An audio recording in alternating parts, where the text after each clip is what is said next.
Another day, another Windblown update. Unfortunately, the shield is still trash, but this update has a lot of things that we've all been waiting for, so let's just dive right into it.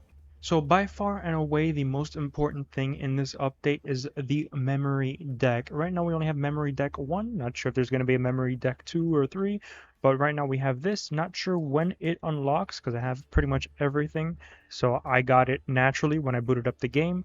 You may need to get a certain amount of memories, probably 80 if I had to guess by the description. But what this essentially does, it it includes this tower here that shows up here, and you can go up to the tower, and this is essentially what lets you lock certain items or gifts out from your runs. So you'll see all of the items in the game broken up by different categories here, and then you'll also notice that there's a minimum, right? So I have a lot of things turned off, grayed out, right? So I have the shield turned off, for example. I will never see a shield in a run, right? Not from a drop, not from the shop. I don't know what else rhymes shop, drop, top.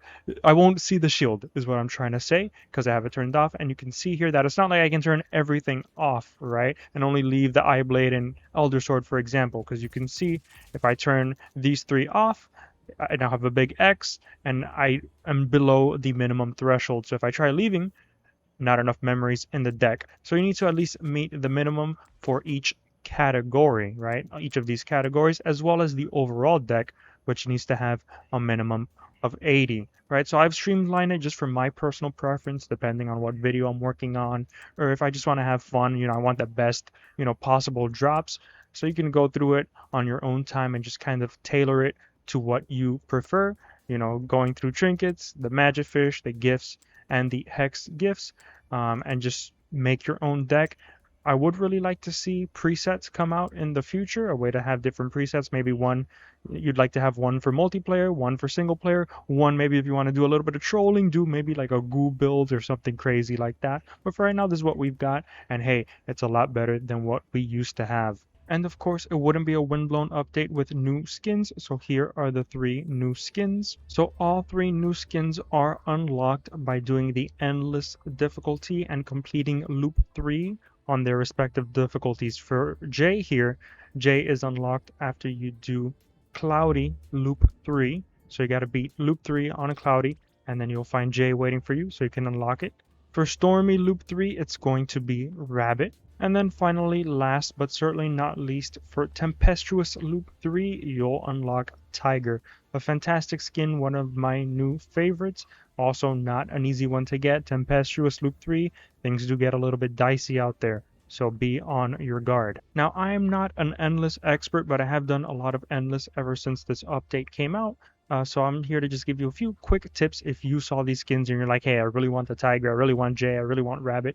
Here's a few tips if you're a little bit new to Endless. First off, be prepared. It's going to take around an hour or more, just depending on your skill level and what difficulty you're playing on. Of course, you can break this down over multiple sessions, right? So don't think you have to do it all in one go. Just make sure that once you're in a run, you return to the title screen. Make sure you don't give up. You can put return to the title screen or return to desktop, and it says your expedition progress will be kept in case you want to break it down over multiple sessions or something like that. And then secondly, I know it may seem obvious, but just to make sure we're all on the same page, you want to be looking for gifts that scale over time. So for example, upgrading Crystallize. As you go through the game, you loop once, twice, this damage number is going to increase. Same concept with Midas as well. Complete Crystallize obviously is going to help your upgrading Crystallize number by quite a bit. And then I would actually caution against anything like Future Hex or Critical Hex, or any of these hexes in general, especially for Endless, because you may think, oh, Future Hex is 40% damage. That's quite a lot. In actuality, it's not that much compared to upgrading Crystallize or Midas, especially once you get going.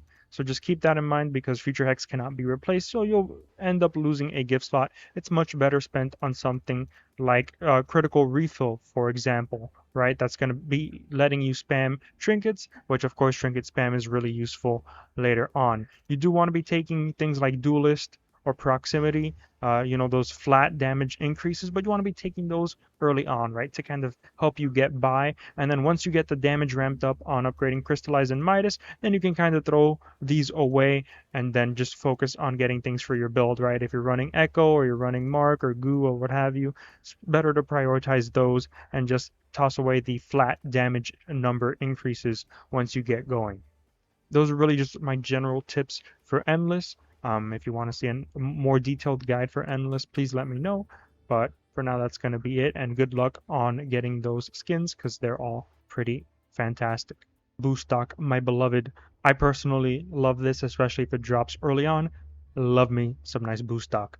So there is a new upgrade from Eprin that you can get called Timed Chests, and what this essentially does is add a, you guessed it, timed chest to the end of each run, putting it in the shop, and that's going to be a little incentive for you to kind of, keep a quick pace, because these time chests have some goodies inside, 3 things, and sometimes there'll be variations, right? So it's going to be like 2 gifts and a weapon, or maybe a trinket, a gift and a weapon, or just all the different combinations you can get with 3 possible drops, if you will. So I've gotten Midas, I've gotten Upgrading Crystallize, I've gotten weapons that seem to drop at a higher level than what they should. So you'll get like a level 5 Eye Blade when all the other weapons you'll be getting in that stage are level 3. Just keep in mind that that timer on the bottom right now is going to be for the timed chest, and it's going to be over the period of your run, right? So the first time chest at the end of stage 1, you need to make it there below 5 minutes or at 5 minutes, and then the stage 2 one, you have to make it there at 10 or less minutes. So it's not necessarily by stage, it's by the total aggregate time, which is a little bit weird. But to give you a better example, let's say you take 7 minutes on stage 1. Obviously, you're not going to get the time chest at the end of that. But then you go on to stage 2 and you speed run it, and you do that in 4 minutes, right? You may think, okay, I was less than 5 minutes, so I should get the time chest. You actually won't, right? Because you took 7 minutes on the first stage, 4 on the second, so add that together. It's 11. 11 is more than 10. So you didn't make it for the time chest on stage 2, even though you were a speedrunner. So just keep in mind that it's like the total aggregate time that's just going to keep going up 5, 10, 15, 20, not necessarily how much time you're spending on each stage, if that makes sense. And then the final change worth talking about is that whenever you're presented with a choice between biomes, whether that's here when you're launching from the Ark, or at the end of stage 2 when you're choosing between Rat Village or Sanctuary, you'll see that one of the 2 biomes is boosted, right? So in my case, it's Golem Gardens. It has a little boost here, so I'll get more rewards and drops, cogs, shells, things like that for going to Golem Gardens.